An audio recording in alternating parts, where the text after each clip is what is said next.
Torah in general has a high opinion of human intelligence. A great deal of the Torah requires that human intelligence be trustworthy.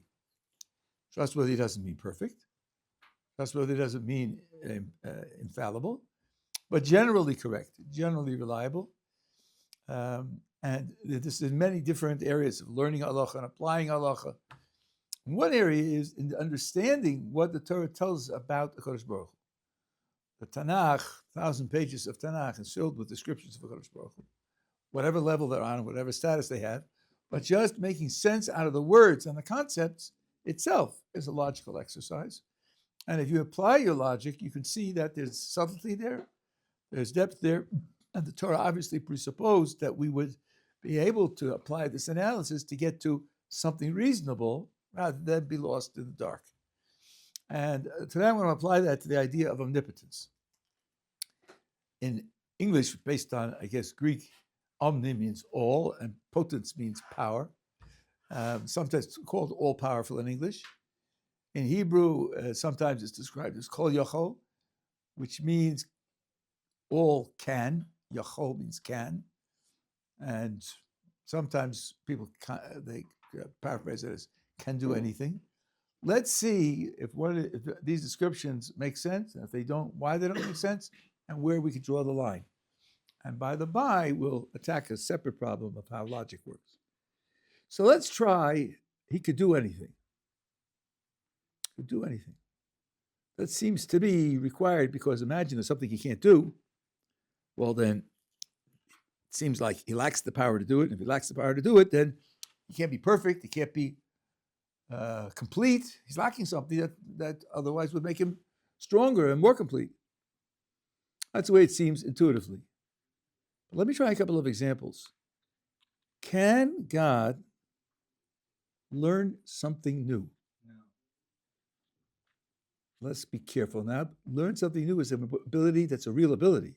Everyone in this room has it.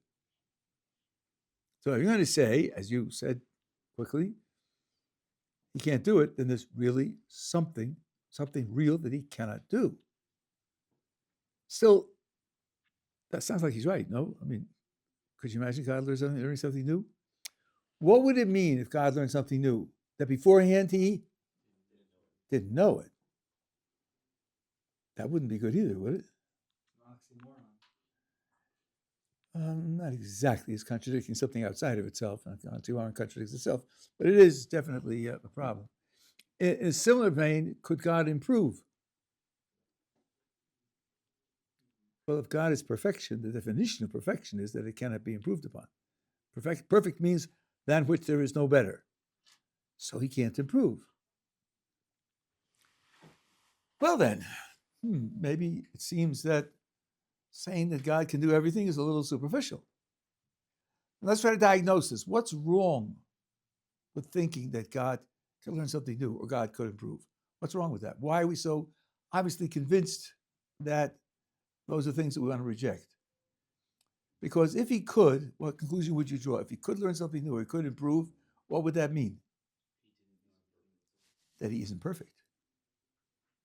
There are certain abilities that are possessed only by those who are not perfect. So now I have a choice. I can either say he has all abilities and isn't perfect, which I don't want to say, or he is perfect and he has all the abilities that a perfect being should have, but of course doesn't have the abilities that only imperfect beings have.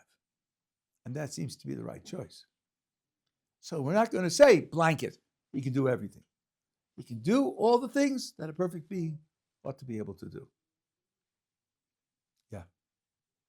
So when it comes to the fact that things aren't preordained, even though I think we say that everything's going to the same place, it's all going to Mashiach, but in that sense, if God doesn't actually necessarily know exactly how it's going to play out, I don't know, like, does he know? Because if he doesn't know it, then in that sense, you could even say he improves, where it's like, the longer somebody lives in his perfection, they become more perfect. Let me point out to you that the ability to know the future splits into at least two types. Suppose I see somebody who he can on Monday morning, he can predict closing Dow Jones Industrials on Friday afternoon, every week to the 100th point. Gets it right every time. So you think, there are a lot of variables here. There's a lot of things that are unsettled on Monday morning, which get settled on Wednesday. How could he possibly know all of that? Okay, maybe he has an infinite mind and he can calculate all that information and make that prediction. That's one possibility. The other possibility is he could cause it. He doesn't know anything. He just makes he manipulates the investments so that he makes it happen at the end. Yeah, I know what's going to happen in the end because I'm going to make it happen. It's a different way to know what's going to happen rather than just calculating all the information and making a prediction. Both ways would give you knowledge, but the second type of knowledge is very different from the first type of knowledge.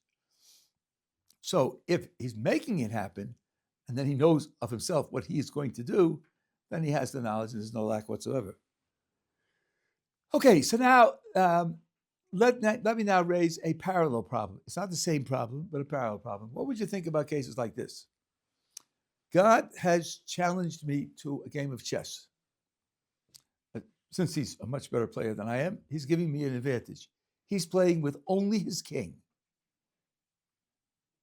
I have a full set of pieces and he's playing with only his king. Here's the question. Can God checkmate me with only his king? No. I mean, look, you and I couldn't do that. We're talking about God. Still, it does seem awkward to think that playing with only his king, he could even if we're left with king and king, the rules don't allow a king to checkmate a king. Right? Here's another example. Can God divide 2 into 7 evenly with no remainder? God, even God. Or can God correctly spell the English word table with 4 letters? Doesn't seem like something curious is going on here. Something peculiar is going on here. Like, sort of fitting through the cracks. Because that's the law of logic. Oh, these are laws of logic. Aha. Okay. And suppose somebody says, well, yes, they're laws of logic, but after all, who made those laws? Didn't he make logic like he made everything else? And if he made logic, why can't he change it maybe? Or maybe that's not the right thing. Disobey it even though he made it? And then another angle would be, look, there's nothing too solid for him to pulverize. There's nothing too heavy for him to lift. We'll come back to this famous stone. That there's no galaxy too difficult for him to destroy. He's not bound that way. How about the laws of nature? Nothing doing. He can certainly violate the laws of nature, make water flow uphill, or allow something to float in the vicinity of the earth without being attracted by gravity. Certainly he can do that. Those laws don't bind him in any way. Why should the laws of logic be different? Say, yeah, okay. Physical obstacles, yes. Laws of nature, yes. But laws of logic, that's the forbidden realm. That's where he's stuck. That's where he can't climb over the fence. How would you justify that kind of distinction? This is the kind of thought that goes through people's minds. Now, our sources talk about this. The Rambam talks about it in the Moreh Nevuchim. The Malbim talks about it in Sefer Yoshua. Ramchal talks about it in the Ma'amar al Chachma. That's for people who know the sources.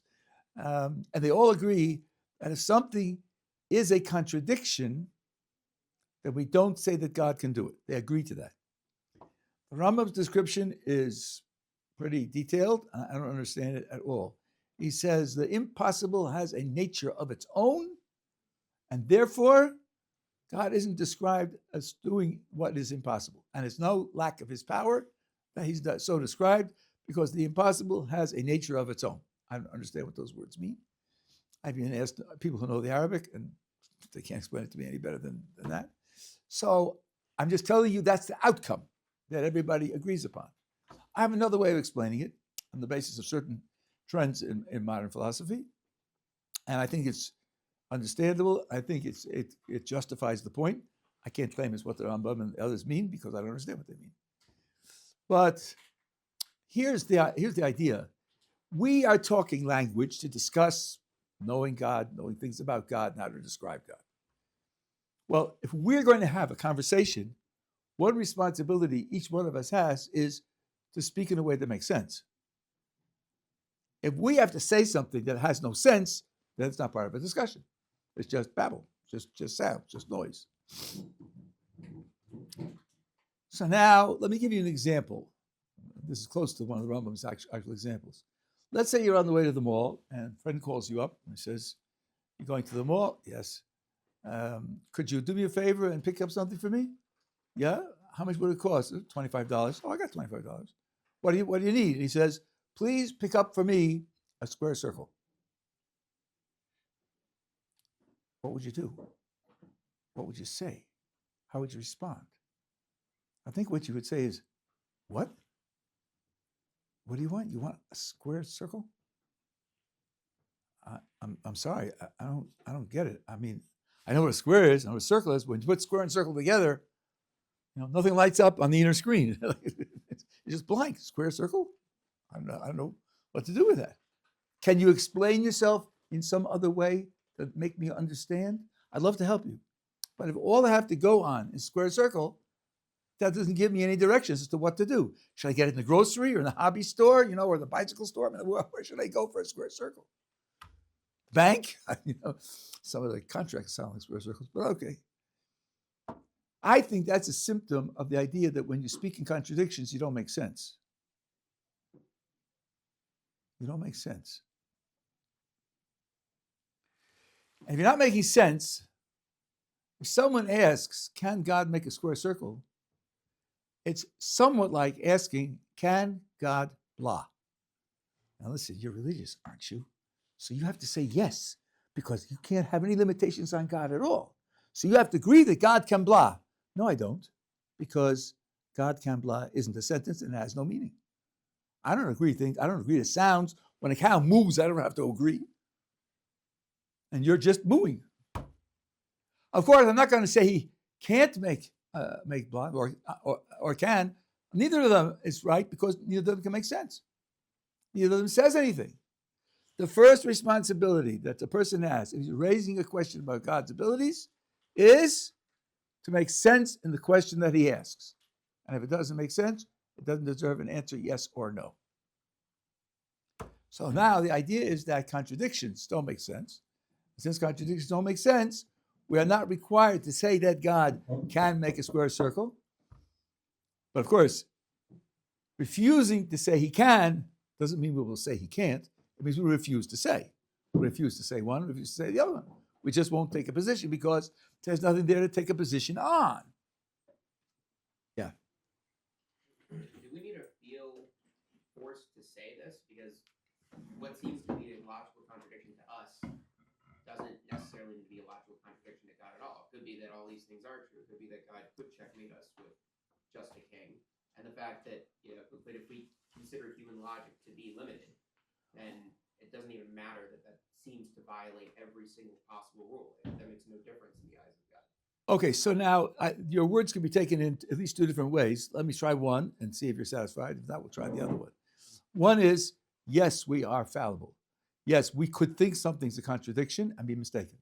And it could, unbeknownst to us, really not be a contradiction. That's fine, because the principle we're defending is we don't say that God can make contradictions true. If we've said that X is a contradiction and made a mistake, then X doesn't count, because we only said it about things that are really contradictions. You're not contradicting the principle. You're talking about our ability to identify what is a contradiction and what isn't. And failures like that have been made. It's not a surprise that failures like that can be made.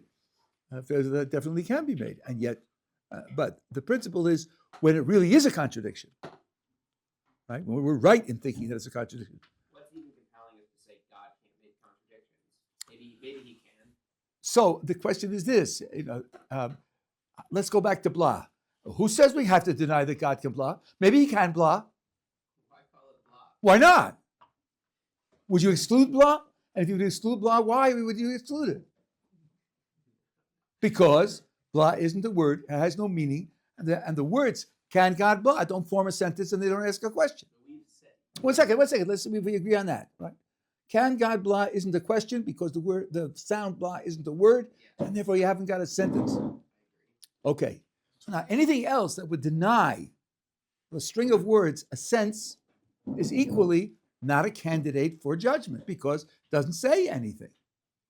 Now, I'm trying to, this is a position that some contemporary philosophers push, that a contradiction doesn't have sense. Square circle doesn't say anything. It doesn't really communicate anything because it's a contradiction. Of course, I'm talking about real contradictions. We could make a mistake and maybe it wouldn't be a contradiction. That would be fine. If there were no contradictions at all, then the thing would disappear altogether. I'm only talking about how would we deal with cases where what fills the blank is a real contradiction. If there are none of them, the principle is still correct. Were it a contradiction, it would not make sense and the question wouldn't be a question.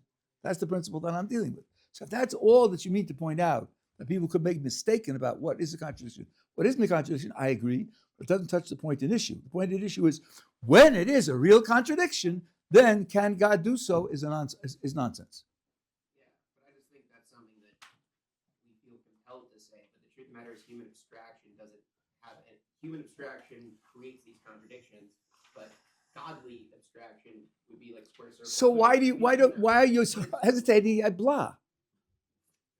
I can't. In other words, I'll give you a parallel, and I'll see if you see you're taking it as if there's something over there, and we want to know whether God can do it, and somebody's telling me he can't do it, and I want to know why he can't do it. Why is it out of bounds? Why is it beyond God's capabilities? That's all assuming the IT names a real thing, which could be done and couldn't be done. But blah doesn't name anything, and neither does square circle. I'll give you a parallel example. For some people this helps, some people it doesn't. If it doesn't, you can just forget it. I have a friend, Fred, and Fred is a portrait painter. Let me tell you, he can paint any type of person. Old, young, male, female, different races, different moods, different expressions. He's the universal portrait painter. He can paint any portrait. And then Peter comes along and says, baloney. What are you talking about? Paint any portrait? I'll give you an example that he can't paint. Yeah? Says Fred. Who can he paint? And he says, Santa Claus. Go ahead. Let me see. Let me see him paint a portrait of Santa Claus. Peter says, let me break this to you gently, but, Santa Claus isn't the name of a person. It's just a story. It's just a bit. There is no such real person. So what? Paint him or not? Paint him or you lose. Paint who? Paint what? There's nothing there to be painted. So it's not a failure on Fred's painting ability that he doesn't paint something which isn't there to be painted. That's not a failure. It's not a limitation. He's not something beyond the boundaries of his artistic talent. Santa Claus doesn't name something to be painted. Square circle doesn't name something to be done. And therefore, it's not a limitation. If I don't say that God can make square circles. Because I haven't described an actual limitation of God's creative ability. Because I used self-contradictory vocabulary. Yeah. Isn't there like a general idea of what Santa Claus looks like that one would be able to draw him? Fine. Moby Dick. All right. I mean, the point is not whether we have extra information in the literature that gives a description of this mythical character. Point is, the words Santa Claus don't pick out a person to be painted. And when he says you can't paint Santa Claus, he's not describing a limitation on this person's artistic ability. To describe a limitation, you'd have to say, here's Peter, and you can't paint Peter. That would be a limitation. Santa Claus isn't such a limitation. Similarly, square circle isn't such a limitation on God. Yeah. When you brought up like the example of spelled table with 4 letters, Yeah. Couldn't you also, like, if someone brought you that challenge, couldn't you also just say like God isn't stupid, like God knows that would be a limitation. If Hashem could spell table with 4 letters, that would mean God is spelling table wrong. Oh no, I'm sorry. I should say spell it correctly. Spell it correctly. You can't spell it correctly with 4 letters. You're right to put that in. Now, there is a famous old paradox, or it's proposed as a paradox, and I think with this way of looking at things, you can easily dispose of it. Can God make a stone too heavy for him to lift? This is supposed to be very clever. Here's why it's supposed to be very clever. Now I have over here Ruvain the believer, Ruvain the frum one. I said, Reuven, can God make a stone too heavy for him to lift? Reuven says, why are you wasting my time? Leave me alone. So listen, Reuven, I have something for you to think about. If you say that he can make a stone too heavy for him to lift, then he can't lift it. So then there's something he can't do. And if you say he can't make a stone too heavy for him to lift, then he can't make that stone, and there's something he can't do. Either way, there's something he can't do. So your omnipotence just evaporated. I proved to you that there's got to be at least one thing that God cannot do. Either way, you can have it either way. You can either that he makes a stone and can't lift it, or can't make the stone, but either way, those seem to be the only two possibilities. So what are you going to say, Reuven? Now, Reuven has learned the lesson that I've just taught you over the last 20 minutes. Reuven will say as follows. We're considering, can God make a stone too heavy for God to lift? Let's just take those last words and analyze what they mean. Stone too heavy for God to lift means a stone so heavy that God,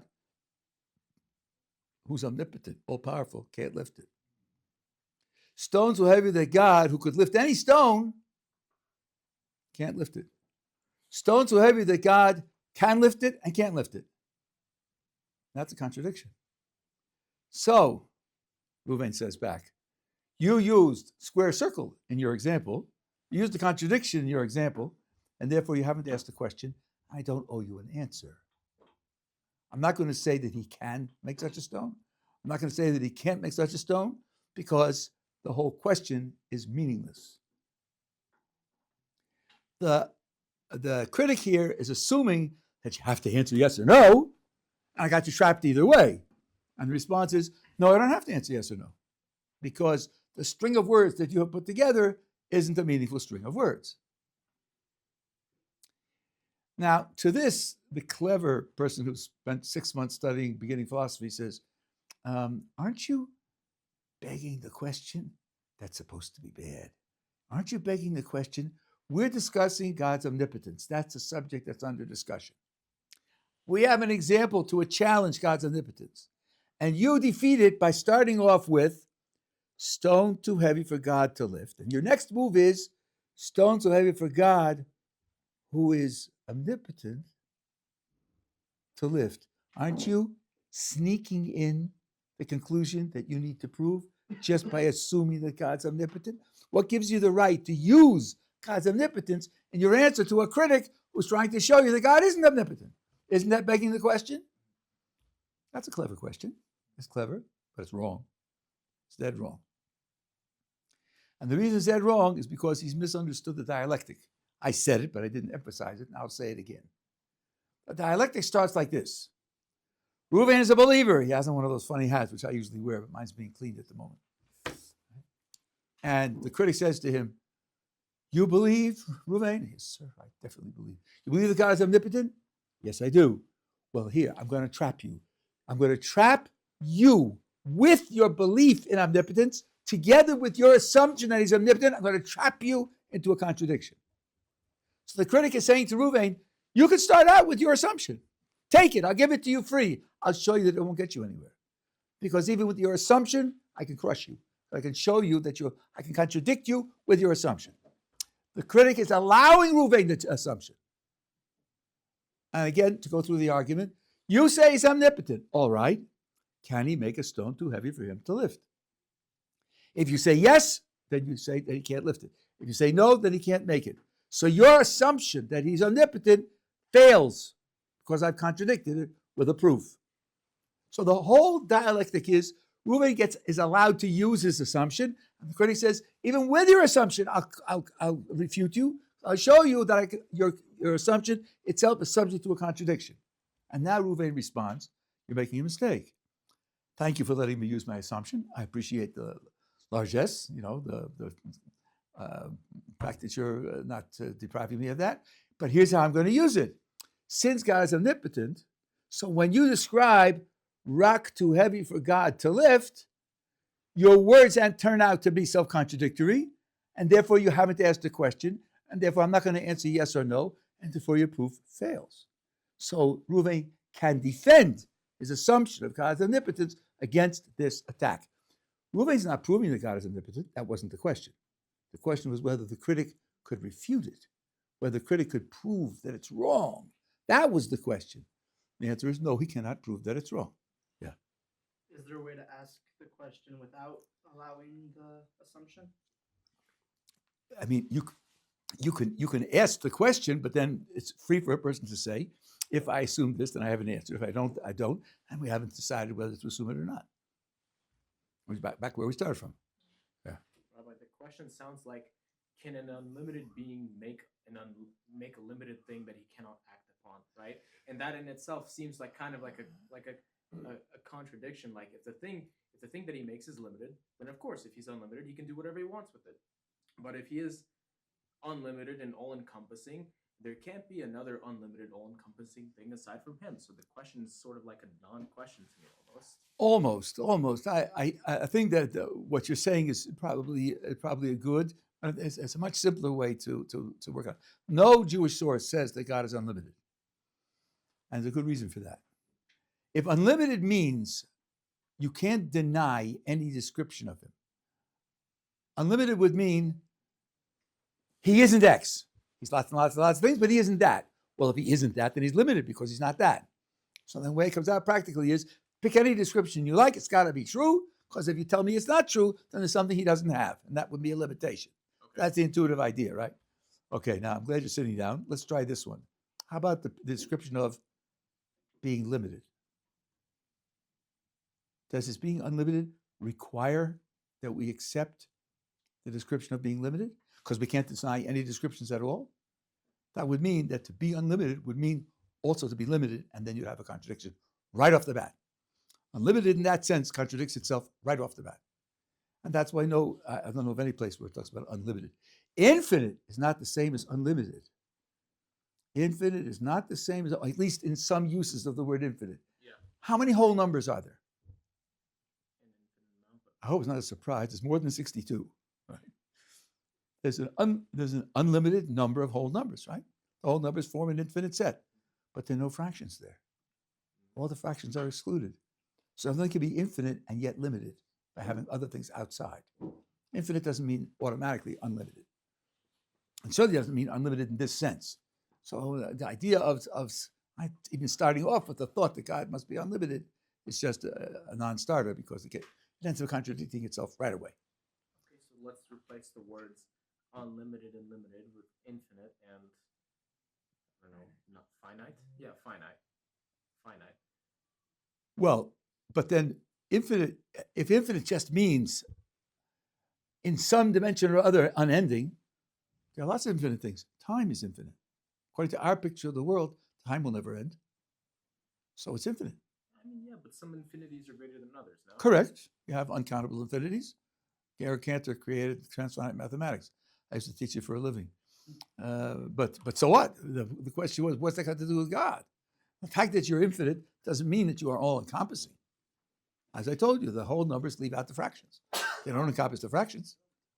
How about infinite in the sense of omnipresent, omnipotent, and all-powerful? Well, okay, that's not the same as the word infinite, but some of those words themselves need some careful logical analysis. Omnipresent.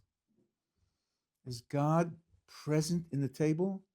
Last time I checked, God is not a physical object. Only physical objects have spatiotemporal location. He's not within space, he's not within time. So how could he be in the table? I mean, yeah, I'm not saying this is true, but we do say there are places where his presence rests. His presence rests everywhere, but places where it's more concentrated than in Well, others. yeah, so now I'll tell you something here which I had to overcome a great deal of prejudice about. Gee, we have a book that says "Leis asar panui minei," no place is absent of him. Yeah, no place is absent. Wow, I wonder what that means. Let me give you a parallel to think about.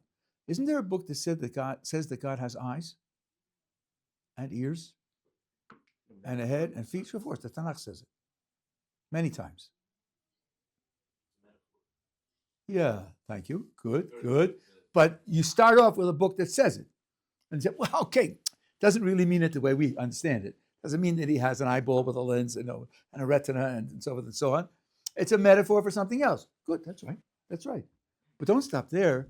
If the holy books that are the results of prophecy have metaphors in them, wouldn't you think maybe rabbinic writings also have metaphors in them? Wouldn't you think maybe that the rabbis copied the style of the holy books and used the same types of literary styles that are used in the holy books?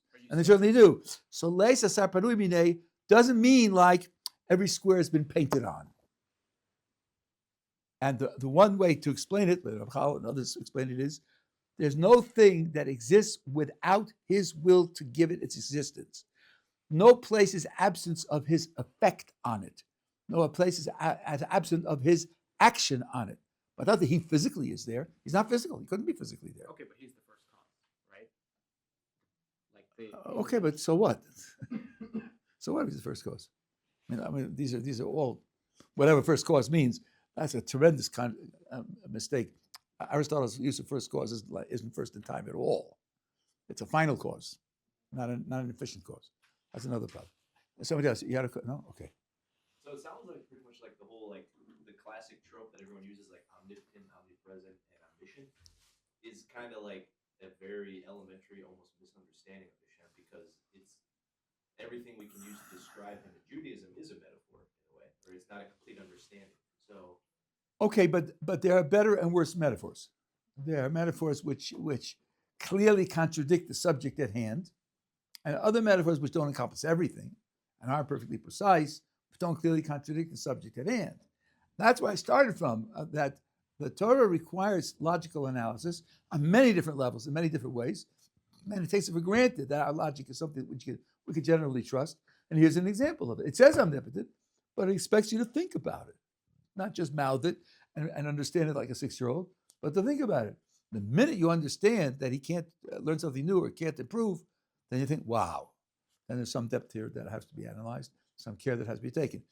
We gave a paraphrase, which I think can be used more simply. He can do everything that you would expect a perfect being to do. Another way that the Ramchal puts it is this: he doesn't lack power to do anything. The reason why he doesn't do something is not because he lacks power. There might be other reasons why he doesn't do something and even can't do something, but it's not because of a lack of power. That's close to omnipotent. He has all power. So, for example, ask this question: can God do evil? And here you run up against, well, don't put God in chains and don't restrict God's freedom of action and don't restrict the power of God's will. But on the other hand, he's all good. And it isn't an accident that he's all good. He's necessarily all good. He defines ethics. I mean, do you mean evil? Maybe so, but that wouldn't change the proposition here. I'll come back to that in a moment. So,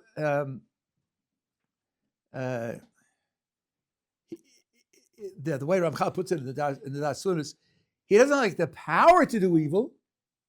That isn't the reason why he can't do evil. His inner nature is such that it doesn't allow evil to come out of him, and that's part of his perfection. Being perfect means being necessarily all good, not accidentally all good. And necessarily all good means that he's not going to do evil. Or real evil, that's another subject. But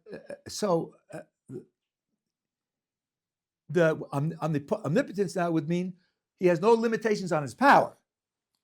The fact that he can't do evil is not because he lacks the power to do evil. It's that his inner nature doesn't allow evil to come out of him. That's another way to put it. And these now are not obviously contradicting the subject of the issue, so it definitely is progress. It doesn't say everything, it's not perfectly, but it's a lot of progress, yeah.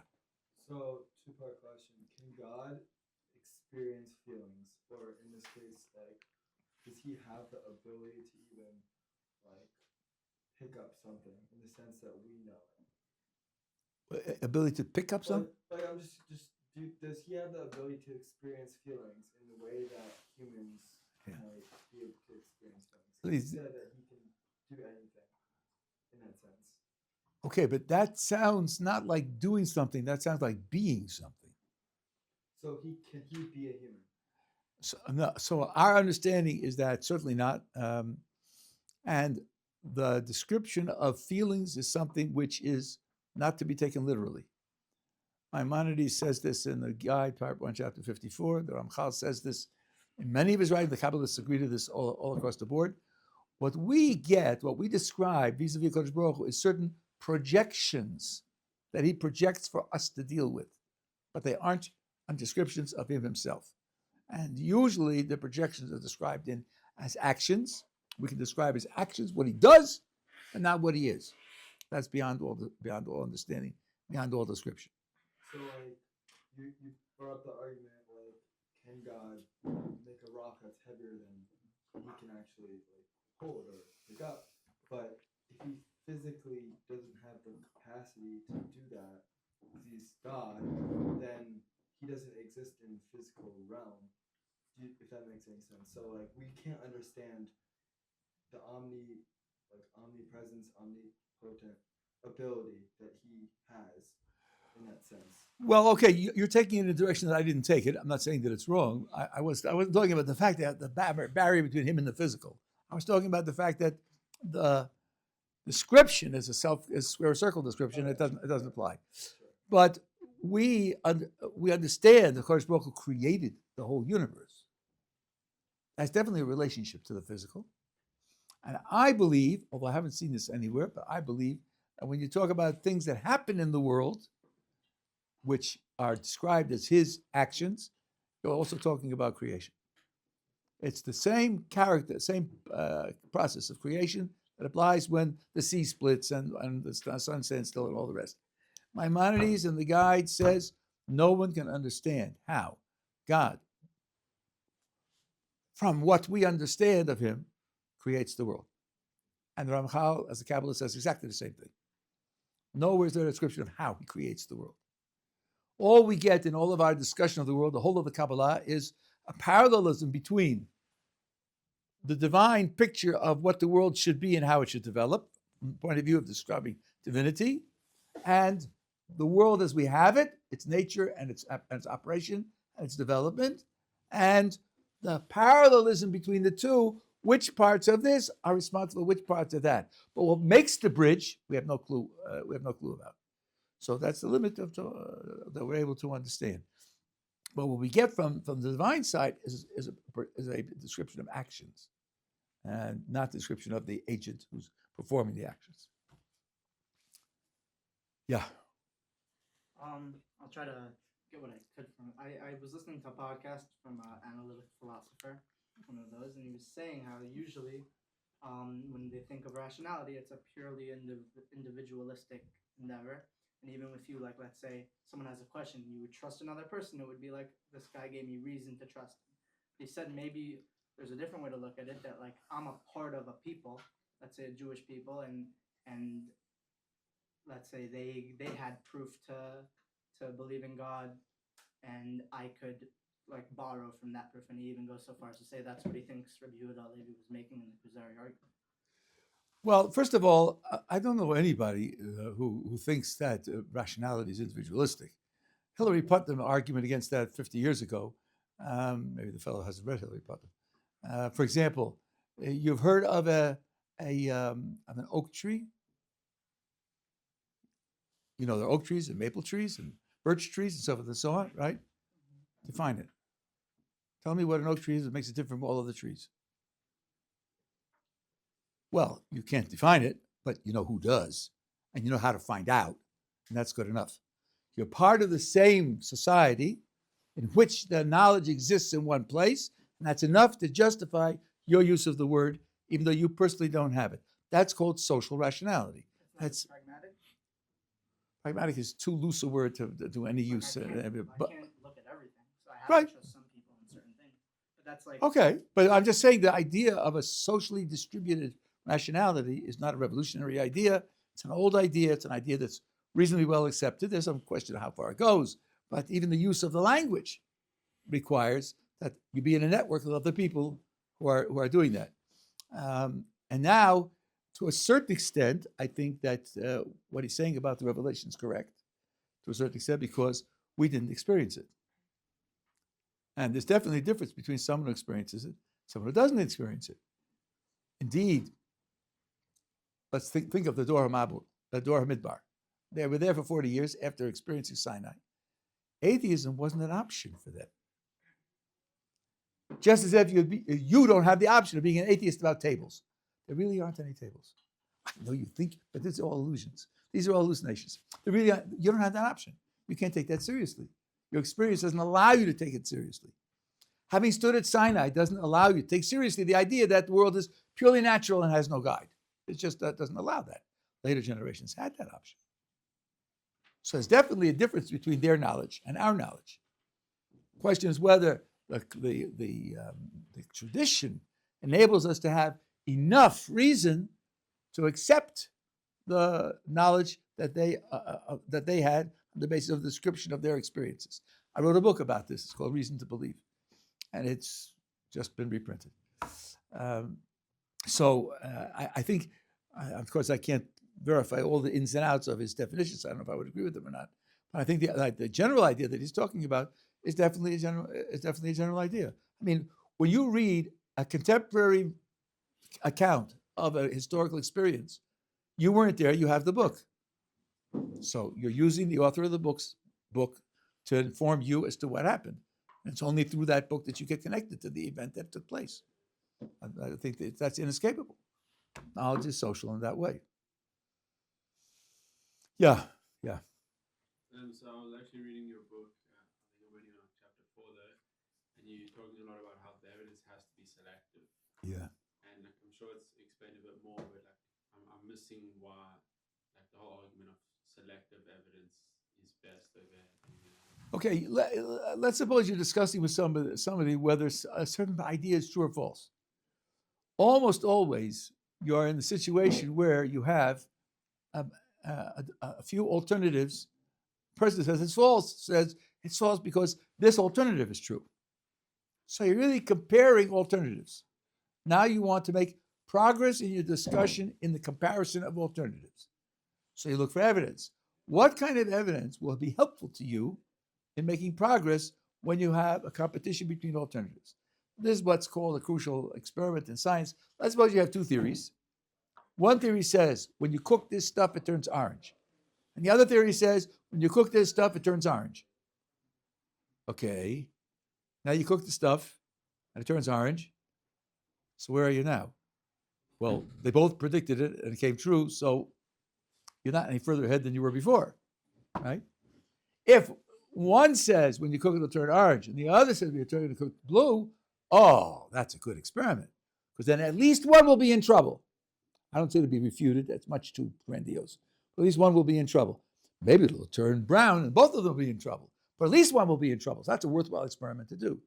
But this is the idea, for example, when Christianity would use some of the predictions of the Torah as evidence to verify Christianity. Well, they might verify Christianity against Islam or Buddhism, but they can't verify Christianity as against Judaism because it comes from this book that we both accept and the prediction we both accept. So that evidence supports both of us equally. So in that case, it doesn't help in the competition between Judaism and Christianity. Now, I'm dealing in that book with the fact that there are lots of religions, and one of the things I have to do is give some understanding of why Judaism is superior to all the other religions. So they're definitely competing hypotheses. I'm talking about the kinds of evidence that are required to show that Judaism is superior to the other ones.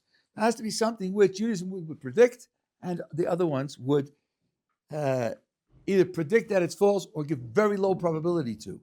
And if we say it's going to happen, and they say probability is 1 in 1,000, and it happens, that counts against them. Because they say it's almost inexplicable that it happened, and we say it's going to happen and it happens. That counts for us against them. That's what you want. You want that kind of evidence in order to help settle the disagreement. Okay, that's why I talk about selective evidence. Now, I'm just going to mention this. This, by the way, on my website, there's a page called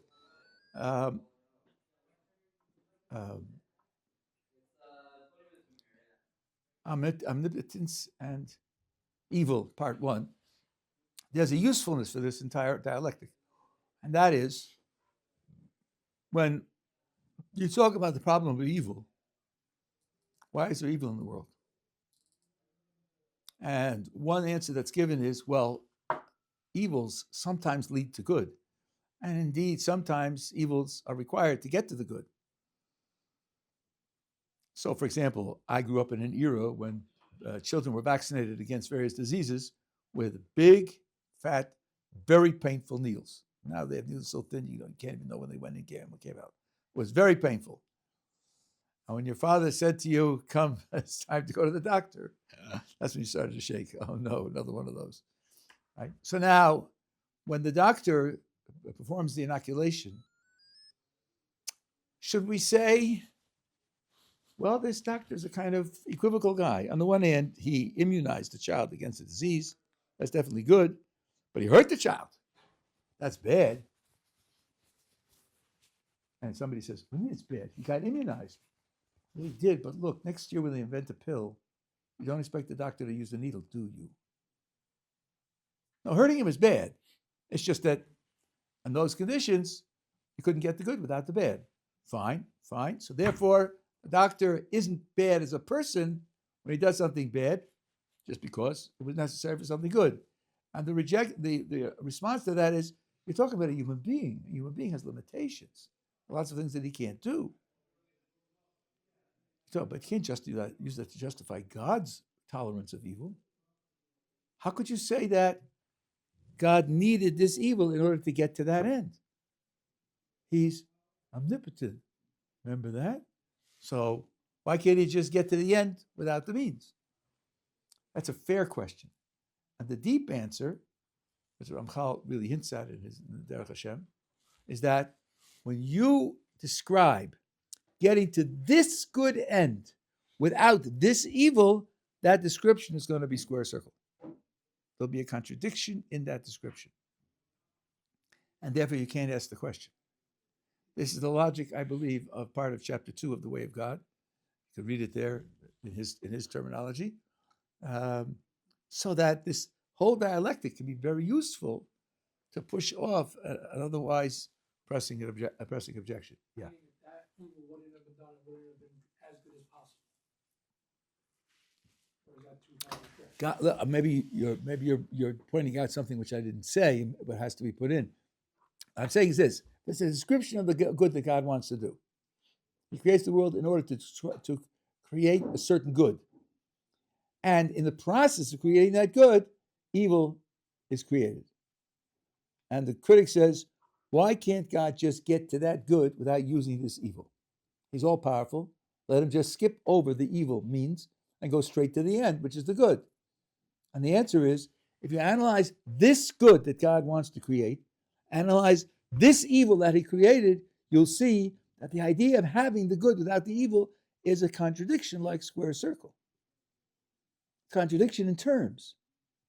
And that being the case, you can't ask the question why God didn't do that. Because there's no that. Because the words you're using to describe the that are like square circle. That's a way of responding to the critic who asked that question. Why do we need to use the word good versus wouldn't purpose be a more Even criminals have purposes. right, but I'm saying we say the evil is done to get to this good. Yes. Why wouldn't it be correct to say the evil is done to get to this godly purpose versus a godly good? Because right now it's good to us. Well, I'm not quite sure what the question is. You have to assume that God's purposes are good, first of all, because he says so. And second of all, if you didn't assume that his purposes were good, why would you worship him? We wouldn't be what we call God.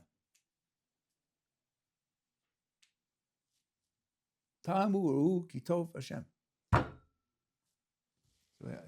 The Ramchal talks about Gilui HaYichud. Maybe you've heard of that. Revealing that all the powers in the world come from one source. The Das Tfunis is based on that principle. But you have to add in, it's not enough to unify that they're coming from one source. It has to be that one source has God. And that you have to do by showing that they all express chesed, loving kindness. Otherwise, unifying it isn't enough. Unifying it isn't enough. Yes? So it sounds like this description is assuming that God works towards these good ends through evil as a tool from time to time. That's right. Is it fair then to ever describe something as evil? Do you think there's anything which Okay, is I think you're right. I mean, there are two different ways in which the word evil is used. Sometimes people talk about absolute evil, and I think that's not bad. That's not pointless. Absolute evil would mean an evil which doesn't lead to some good that might justify it, and that means that some evil is justified and some isn't. Here's a simple example. Did you ever hear the phrase "the lesser of two evils"? That means you got two alternatives, and they're both bad, but you say, okay, both bad, but this one's clearly worse. So then this one's the right one to do, even though it's evil. Sometimes it's right to do evil, given what your alternatives are. People get confused. They think if it's right, it's got to be good. No, it doesn't have to be good. It can be just the lesser evil. So evils are part of the world. There are psukim that say so. There are many chazal that say so. The evil inclination, it's called a yetzer, and the Gemara comments, "Afil yotzro kro ra." Even its creator called it evil. Yetzer lev ha'adam ramin urav, says the Torah. It's evil from his youth. Its creator called it evil. You're going to say it isn't evil? There are people who push themselves into a corner and say nothing's evil. Okay, I think in the majority of sources that I've seen, almost all say they're just mistaken. Because they think that if there is evil, then God is imperfect. That's not true. The Rao says this in great detail. He says, when we say that God is all good, we mean that everything comes from a good source. But that doesn't mean the thing that comes is good. Can be that evil comes from a good source because it's necessary for the ultimate good that has to be achieved. And that confirms the goodness of the source. It doesn't contradict the goodness of the source. Gentlemen, it's a pleasure to talk to you. I will see you.